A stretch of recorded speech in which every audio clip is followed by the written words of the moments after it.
Bonjour, alors dans cette vidéo on va pouvoir voir comment réparer des guirlandes de Noël. Donc en réalité c'est pas vraiment une guirlande, moi j'appelle ça une guirlande parce que bon, voilà, c'est un décor de Noël quoi.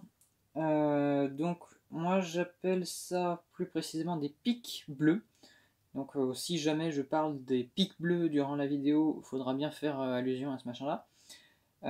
Ce sont des décors lumineux à LED qui ont un certain âge et qui ne marchent plus trop, puisque avec le temps, l'humidité, la condensation, etc., l'eau a réussi à pénétrer à l'intérieur des petits tubes. Donc je vais vous en montrer tout de suite. On en avait 18. Sur les 18, il n'y en a plus que 16 parce que j'en ai cassé 2 sur 2 années différentes. En les rangeant ou en les dépliant, je ne sais plus. Donc ça ressemble à ça. C'est un machin qui a une pique, on plante ça dans le sol, et après ça s'allume sur la longueur du tube transparent. Bon, il est plus trop transparent avec les années, mais bon, c'est pas gênant. C'est pas ça qui nous importe aujourd'hui. Donc ce qu'on va faire, c'est que on va les réparer. Donc moi j'ai tout prévu, j'ai acheté un sachet comme ça de LED assez puissante. Il y en a 100, donc je vous mets le truc là. Limite, je vais même vous mettre le lien, c'était sur eBay que j'ai pris ça. Comme ça, même si c'est pas pour réparer ce style de lampe là, bah vous aurez le lien des LED puissantes que j'ai trouvé. Je ne sais pas si ce sont les plus puissantes qu'on puisse trouver, je pense pas. Mais bon, c'est assez lumineux, parce que j'ai déjà réparé quelques pics bleus comme ça. Et ça rend très bien. Donc, ce qu'on va faire, c'est qu'on va commencer par ouvrir le tube. Donc ça c'est scie à métaux, on va pas s'embêter plus que ça. Donc on coupe bien en bas.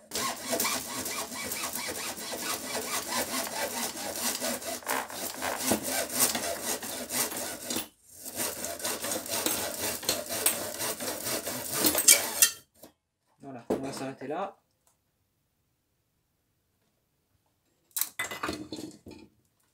Et ensuite là, on vient, on prend le tube. Et c'est là qu'on voit pourquoi ça ne marchait plus. Et on se dit, tiens, je comprends mieux pourquoi la guirlande ne marche plus. Il y a quasi la totalité des soudures qu'on lâchait. Donc moi, tout ça c'est poubelle. Je vais rien récupérer, même pas les fils. C'est des vieux trucs qui ont fait leur temps. Voilà, et en fait il restait plus que ça qui potentiellement pourrait marcher, sauf que vu que le retour ne se fait pas, ça ne marche pas non plus. Et donc, moi quand j'allumais la guirlande pour les tester, parce qu'évidemment je les testais toujours avant de les mettre en place, je me disais, ah non, celle-ci elle marche plus.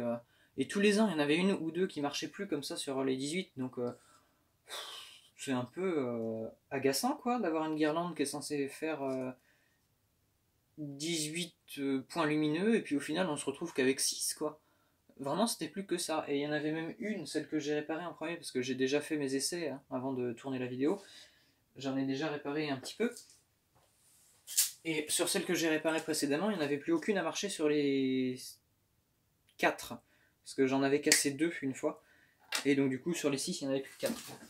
Mais quand sur 4 il y en a 0, et ça venait pas du transfo. Donc là, moi, ce que je fais, c'est que je tire sur les fils et voilà. Donc après, on se retrouve donc avec juste la base qu'on met de côté, et on s'en occupera bien après. Donc moi, je vais faire un petit code couleur qui est personnel. Enfin, personnel non, mais moi, j'ai toujours défini à peu près comme ça. Le fil qui a la couleur la plus foncée, généralement, je mets ça pour le moins. Donc là, ce sera le jaune pour le plus et le orange pour le moins. Généralement, c'est comme ça que je fais. Pareil, quand c'est bleu et rose, le rose c'est le plus, le bleu c'est le moins. Généralement, j'essaye toujours de me tenir à ce code couleur là, comme ça je me trompe pas, parce que, en tout cas pour moi, c'est un code logique. Donc après, chacun son code. Le plus, c'est la patte la plus longue, c'est celle-là. On met ici, comme ça. On met bien bout à bout. On prend notre fer à souder. Ah oui, et quand on a le fil dessus, c'est un peu con, mais ça bouge. Donc, au final, c'est pas pratique du tout d'avoir le fil. Je sais pas comment je me débrouillais l'autre jour. c'est le bazar sur cet établi. C'était bien mieux dimanche quand je faisais ça, mais là, je sais pas ce que j'ai fait. Tac, voilà.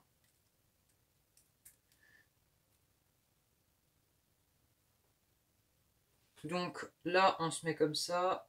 On chauffe les deux, on apporte un petit peu de soudure. Tac. On étale. Et on laisse sécher. Enfin, on laisse refroidir plutôt. Donc moi, peu importe, hein, ça c'est un plan de travail qui est largement abîmé parce qu'il a servi beaucoup de fois à la soudure. Et donc, j'ai envie de dire, il craint plus grand chose. Tac, on chauffe les deux, on apporte un peu de soudure et on étale. Et voilà, et quand on en a encore sur le fer à souder, moi je tape. Comme ça au moins, il n'y en a pas qui reste à sécher sur le fer une fois qu'il est froid. Je mets du Chatterton sur une des deux pattes pour éviter tout type de court-circuit. Alors on va me dire oui, tu aurais pu mettre des gaines thermo-rétractables. Oui, c'est vrai, mais j'en ai pas assez et j'ai pas prévu de retourner chez Leroy Merlin tout de suite. Oh bah il s'en va, ok. J'ai pas prévu de retourner chez Leroy Merlin pour tout de suite. J'aimerais bien faire ça aujourd'hui. La prochaine fois que j'y retourne, c'est samedi. Et samedi, bah, ce sera trop tard. En fait, j'aurai déjà fini de réparer tous mes trucs. Parce qu'il y a une vidéo, je vais un petit peu teaser. Hein. Il y a une vidéo qui va arriver où on va remplacer un moteur de portail. Parce que le moteur actuel est HS. Hein. Je sais pas ce qu'il lui a pris. D'un seul coup, il a décidé de ne faire que de faire clignoter les feux et de ne plus faire avancer le portail. Ça lui a pris il y a une semaine à peu près. Et pour qui, pourquoi, je ne sais pas. Donc là, je mets ma tête de LED sur la graduation 16 cm. C'est moche. Donc je mets ma tête de LED sur la graduation 16. Voilà, ça y est toujours. Ensuite, je tends mon fil, je mets l'autre tête de LED à 16. Et après, un peu au pif, hein, je fais ça. En fait, ce que je fais là, c'est que je fais fondre le plastique. Après, soit ça s'accroche à la table, soit non. Bon, là, c'était pas le cas. Hop. Après, j'appuie avec un petit tournevis sur le bout de plastique. Comme ça, en fait, là, j'ai le cuivre apparent. Et moi, c'est une technique que je trouve bien mieux. Alors après, c'est peut-être pas bon pour le fer à souder, mais moi, il faut savoir que mon fer à souder, je le nettoie quand même assez régulièrement. J'ai une... Je sais même plus comment ça s'appelle, là, une pierre, là, sur laquelle je peux le frotter pour le nettoyer. Et donc, à chaque fin d'utilisation, je frotte mon fer sur la pierre et il est toujours impeccable. Et c'est pour ça que je peux me permettre de faire ce genre de trucs qui ne sont pas toujours conseillés. Voilà. Et donc là, ce que je viens de faire, c'est que en faisant fondre le plastique sur le dessus,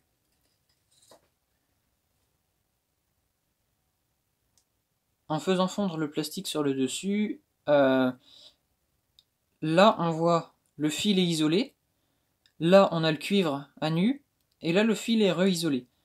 Pareil pour lui, cuivre à nu, re-isolé. Pourquoi je fais ça? Ça m'évite d'avoir à prendre des dizaines de petits bouts de fil et de tous les souder sur les LED. En fait, comme ça, au moins, là je vais reprendre ma longueur. Donc on avait dit le plus sur le jaune, donc 16. Donc là, hop, je reprends ma LED, je la mets dans le bon sens, comme ça, c'est-à-dire, hein, c'est flou. Voilà, ensuite je me mets à la graduation 16 pour la tête de LED numéro 1 et la numéro 2. Là, moi personnellement, je vois que c'est bien 16. Et ensuite, là, tac, je fais tourner la patte autour du machin, du fil. Et une fois que ça c'est fait, je redresse. Je fais pareil pour la deuxième.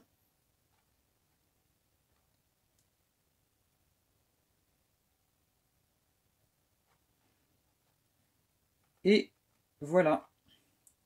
Et donc là, limite, les LED pourraient très bien rester comme ça. Hein. Il n'y a pas de souci avec ça, sauf que le petit souci, c'est que vu que c'est pas soudé, il y a des chances que ça finisse par s'oxyder et ne plus faire contact. Mais là, les LED sont déjà bien positionnés, donc il ne nous reste plus qu'à faire un truc, c'est la soudure pour fixer le tout en fait.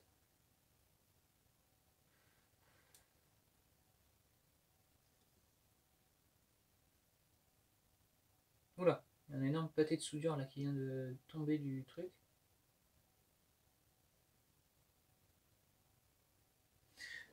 Voilà. Et donc là, on vient de souder une LED sur un fil et sans le couper. Comme ça, en fait, ce que j'ai fait en faisant passer le fer sur le fil, j'ai fait fondre le dessus. Avec mon tournevis, j'ai plaqué le plastique contre mon établi. J'ai tiré, ça l'a cassé. Le plastique, hein, pas le fil. Pareil pour l'autre fil. Et après, bah, j'ai juste eu à couper, c'est assez facile. Hein. On retient, on pince, on tire, et voilà. Sinon, on utilise une paire de ciseaux. Et du coup, ça me permet de faire ça sans avoir à couper mon fil, sans avoir à risquer de le couper sans le vouloir avec un cutter, parce que ce genre de fil c'est vraiment ultra fragile. J'ai déjà fait la bêtise de le couper sur mon tout premier truc comme ça, toute première pique bleue que j'ai réparée. J'ai coupé le fil sans faire exprès, ça me l'a raccourci, après j'avais plus assez long pour arriver jusqu'en bas, j'ai dû faire un raccord, bref, c'est la technique la plus fiable on va dire que j'ai pu trouver pour ne pas casser le fil. Et après, on fait un petit pansement là autour.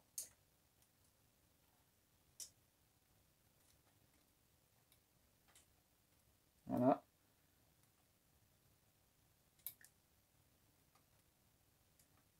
Le petit pansement autour d'un seul des deux fils, hein. Ça sert à rien de faire sur les deux, le but c'est d'éviter le court-circuit. Et voilà. Ensuite là on a peut-être pu le voir, j'ai torsadé un peu mon fil pour pas que ça s'ouvre, pour pas que ça bloque au moment d'enfiler dans le tube. Et ben je fais la même chose à celui-là. Et voilà. Et donc là on a deux LED de prête. Ensuite on va mettre la troisième. Donc là ce que je vais faire c'est que je vais le mettre dans le tube. Donc, on va faire avec ça ici. Donc la première, toujours facile. La deuxième, toujours tendance à être un peu plus dure, puisqu'on passe des fils autour d'elle. Voilà, ça y est, j'ai réussi à toutes les faire rentrer. Donc celle-ci s'arrête là. C'est un peu plus bas que certaines que j'ai pu faire, qui montent presque jusqu'en haut. Est-ce que c'est très grave? Je ne pense pas, parce qu'elles éclairent vraiment bien. Donc ça se verra juste au niveau du point lumineux qui sera ici au lieu de là, hein, mais bon, pas gênant. Donc là on va prendre une résistance. J'ai aucune idée du nombre de ohms. Qu'on me pose pas la question parce que je saurais pas y répondre. Je sais juste un truc, c'est que ce sont les résistances qu'on m'a toujours conseillé pour des LED avec du 12 ou 24 volts. Donc voilà. Donc j'utilise toujours ces résistances là qui sont pas mal. Donc moi ce que je fais c'est que je torsade légèrement. Comme ça. Après, petit coup de soudure.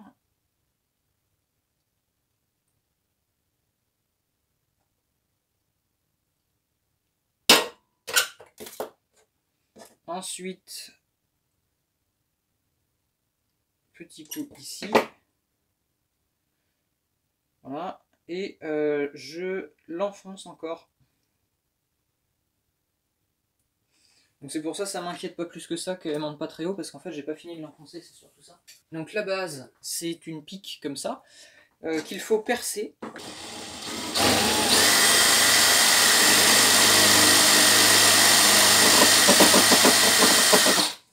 Donc on fait passer un fil. Ensuite il y a le fil pour la deuxième pique, qui se met donc de l'autre côté. On a un côté qui est pris par un fil, l'autre par l'autre.